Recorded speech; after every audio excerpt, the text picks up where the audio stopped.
E aí, galera, tudo bem com vocês? Eu espero que sim, porque hoje vamos falar do quinto episódio da segunda temporada de Pacificador. E, manos, esse episódio, olha, é o meu favorito da temporada até esse momento. E lembrando que o James Gunn falou que os últimos 3 episódios vão ser putaria de bom, tá? Então, vamos logo falar desse aqui e preparar teorias pro próximo, beleza? Esse episódio já começou de uma forma meio pesada, já que ele mostra como foi o funeral do Rick Flag. Lembrando, é aquele carinha lá que morreu no filme do Esquadrão. Aqui podemos ver a Emília bastante triste, afinal, descobrimos no episódio anterior que ela tinha um caso com o Rick Flag. Então a morte dele obviamente abalou bastante ela. Após isso, podemos ver o pai do Rick Flag chegando no funeral e questionando a Emília: você sabe quem matou meu filho? E ela fala que não pode responder aquela pergunta dele. Afinal, era uma missão e tem todo aquele rolê de ser algo secreto. Após isso, ele questiona se Amanda Waller já havia dado uma nova missão para Emília e ela fala que sim, e que sua próxima missão vai ser o Projeto Borboleta, que é basicamente os eventos que aconteceram na primeira temporada de Pacificador. Antes da cena acabar e a gente ter aquela maravilhosa cena de abertura, a Emília promete pro pai do Rick Flag que quem matou ele vai pagar. E sabemos que foi o Chris que fez isso. E mal sabia ela que em dado momento ela iria se apaixonar pelo cara que matou o amor dela. Tipo, então, depois daquela deliciosa abertura, voltamos para o presente e o Chris vai até o ponto de encontro que foi marcada por a própria Emília. E ele já sabia que se tratava de uma armadilha, então ele foi preparado para aquilo. Era um lugar movimentado, com muitas pessoas. Ele até usa, de certa forma, algumas pessoas como escudo, porque ele saberia que os agentes não iriam matar esses inocentes. Mas ele arriscou tudo para falar com a Emília uma última vez. Claro, porque ele sabia que, dependendo da resposta dela, ele iria embora para outra dimensão. Quando ele finalmente encontra a Emília, ele questiona para ela mais uma vez se o que rolou entre os dois no barco significa algo pra ela. Então ela diz que não significa nada pra ela e que ela estava bêbada. Chris então deduziu que ela tinha algo com Rick Flag, visto que na outra dimensão ela tinha. Então ele supôs que nessa dimensão ela também poderia ter algo com ele. Ela então fala que ele matou o único amigo que ela tinha, obviamente se referindo ao Rick Flag. Então temos duas opções: ou ele descobriu que ela tinha um rolê com o Rick Flag lá no barco, que é uma cena que até hoje não vimos, ou ele deduziu por causa do relacionamento dos dois na outra dimensão. Quando ele decide ir embora, os agentes da Argus entram em ação. Mesmo em um local público, eles estão dispostos a capturar o Chris. E em dado momento eles conseguem, mas antes disso, o Rick Flag dá ordem para Sasha matar o Chris. E quando a Emília escuta isso, ela não pensa duas vezes. Afinal, é melhor ele ser capturado do que morto. Vale lembrar que essa é a primeira cena de ação, que podemos ver um pouco mais do lado ciborgue da Sasha. Mas já já falamos mais sobre isso, beleza? Depois do pacificador ser capturado, vamos ter uma cena um pouco cômica envolvendo o Vigilante e a Adebayo. Visto que a Adebayo, ela recebe uma ligação de um cliente, mas que na verdade ele achava que os serviços que ela estava prestando não eram de um agente secreto, mas sim de prostituição. Então a coitada, sem entender nada, acaba marcando o encontro com esse cliente, mas aí depois o vigilante explica que o serviço que aquele cliente estava querendo não era exatamente o que ela estava disposto a dar. Enfim, depois disso, ambos entram para casa e depois descobrimos que o caçador de águia, depois de todo aquele ritual que ele fez no final do episódio anterior, ele chegou onde o Eagle estava. Depois disso, voltamos mais uma vez para Argus e agora temos uma breve discussão entre a Emília e a Sasha. A Sasha meio que briga com a Emília porque ela estava prestes a matar o pacificador. E a Emília explica que se ele tivesse morrido, eles não saberiam onde está aquele artefato que dava acesso a diversas outras dimensões. Então o correto seria deixar o Chris vivo. Depois disso, a Emília chama o Economus para uma conversa. E ela explica pro Economus que, desde o início, na mensagem que ela havia enviado pro Chris, ela deixou uma palavra-chave. E essa palavra-chave deixava claro que ele estava indo para uma armadilha. Mas mesmo assim ele foi. E isso só prova como ele estava disposto a arriscar tudo,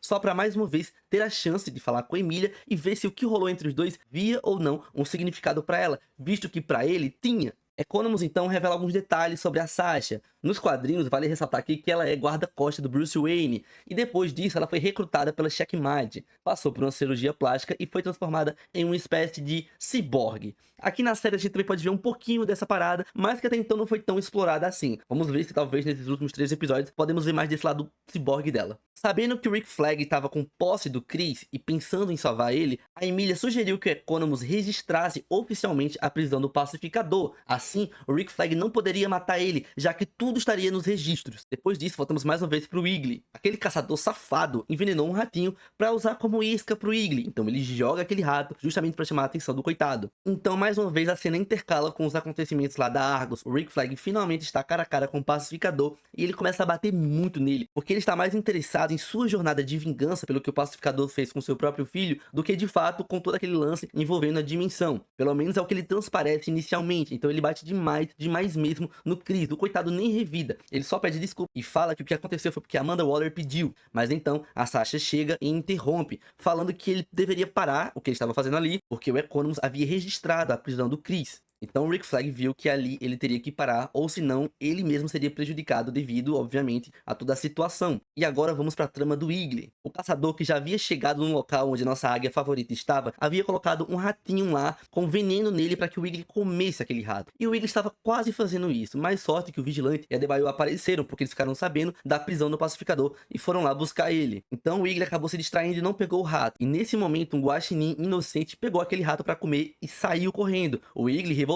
foi atrás porque ele queria também comer aquele rato. Mas então o guaxinim que havia mordido o rato e obviamente se envenenou, morreu. E o Wiggly ficou tipo assim, eu acho que eu tô entendendo o que tá acontecendo nessa porra. Depois disso, o caçador de águia com sua pistola gigante foi atrás do Wiggly e começou a atirar. Até que em dado momento ele acerta uma águia. E quando ele vai verificar aquela águia, várias outras águias começam a aparecer e todas elas começam a picar o caçador. E mano, do nada o Wiggly aparece e descobrimos que, de fato, provavelmente toda aquela história que o caçador tinha referente ao Wiggly ser a águia primitiva, sobre todo aquele rolê dele ser a águia que comanda todas as águias, aparentemente não era papo furado. Aparentemente, de fato, era verdade. Bem, obviamente não tem uma confirmação assim 100%, pelo menos não até então. Mas o que esse episódio transparece pra nós é que, de fato, o Wiggly é bem mais do que apenas uma águia. E, de fato, ele tem poderes e se comunica com outras águias. E então todas as águias matam um caçador. E aqui tivemos um ponto final nesse plot do Wiggly que eu gostei bastante, principalmente do desfecho. Vigilante e Adebayo então partem para resgatar o Chris. Só que tudo isso fazia parte do plano do Rick. Ele sabia que a Emília não ia deixar o Chris morrer, e ele só fez isso para ter acesso ao Chris, para poder obviamente bater um pouquinho nele, mas depois que prendessem o Chris, eles soltassem ele porque ele sabia que ele ia exatamente para onde o portal estava. E ele colocou justamente o mestre Judoka para seguir o Chris. Durante a sua volta para o esconderijo, o pacificador desabafa com a Adebayo e fala tudo o que aconteceu. Ele estava extremamente decepcionado e triste, porque na visão dele, a Emília não havia salvado ele, até porque ele não sabia que o Rick Flag havia dado a ordem pra Sasha matar ele. Então ele achou que a Emília entregou ele simplesmente para ter o emprego dela de volta, e não que na verdade ela fez isso para salvar ele. A Adebayo fica extremamente triste e ela meio que não consegue aceitar que aquilo é verdade, porque ela conhecia a Emília e sabia que ela não faria isso de verdade. Quando a Adebayo e o Vigilante deixam o pacificador no esconderijo, que lá ele estava se escondendo junto com o portal, ele fala que quer ficar sozinho e pede para que eles vão embora, e de fato eles obedecem e vão embora. E então ele chama o Wiggly, ele chama diversas vezes e o Wiggly não responde. Ele então entra para casa dele. Quando ele entra na casa, ele começa a escrever uma carta de despedida para Adebayo. E mais pra frente descobrimos que essa carta falava que ele foi pra outra dimensão, porque lá o pai dele tá vivo, o irmão dele tá vivo, e lá tudo parece melhor pra ele. O mestre Judoka então liga pro Flurry e explica que ele está no local onde o pacificador está se escondendo. O Flurry então vai contar pro Rick Flag que finalmente eles têm a localização exata de onde tá o portal. E ele percebe que tá rolando um climinha entre o Flag e a Sasha. E de fato estava mesmo. O Rick Flag mais uma vez menciona os eventos que aconteceram em Metrópolis e que ele não quer que aquilo se repita. Ele reúne todos os agentes da Argus para irem atrás do pacificador pela última vez. É agora que entramos na reta final desse episódio que tipo assim, mano, é putaria de bom. O pacificador mandou uma mensagem para Adebayo que foi um pouco estranha, porque parecia mesmo como uma despedida. Então ela já foi atrás dele para tentar convencer ele a não fazer o que ela sabia que ele estava prestes a fazer, que era justamente ir para outra dimensão. Enquanto isso, o Wiggly volta para onde o pacificador estava e ele então prepara aquele artefato lá para abrir a dimensão de novo e ele se socar lá dentro. E lembra que no episódio anterior ele falou que já moveu aquela posse de lugar 2 vezes? Agora ele iria mover mais uma vez, só que dessa vez ele não iria levar o artefato, ou seja, era uma viagem sem volta. Quando ele abre todo aquele portal, ele deixou a cartinha lá para Adebayo e entrou para dentro junto com o Wiggly. O mestre Judoka até liga para Argus para tentar falar o que estava acontecendo, mas infelizmente a ligação estava com um péssimo sinal, então ele resolve entrar também. Nisso, a porta se fecha com o pacificador, o Wiggly e o mestre Judoka indo para outra dimensão. Adebayo, que infelizmente chegou tarde demais, junto com o Vigilante, pegaram aquele artefato que dá acesso a essa outra dimensão e vão embora dali, porque eles sabiam que obviamente a Argus estava vindo. Quando o Rick Flag chega no local, ele percebe que já era tarde demais e o pacificador mais uma vez havia fugido dele. Na outra dimensão, o pacificador percebe que ele havia tomado a decisão certa e que era ali que ele deveria estar. Quando o irmão vivo dele chega, ele fala, pô, a gente tem uma missão do Top Trio, tá? Um Kaiju tá atacando a cidade. E isso mesmo, o Kaiju é uma referência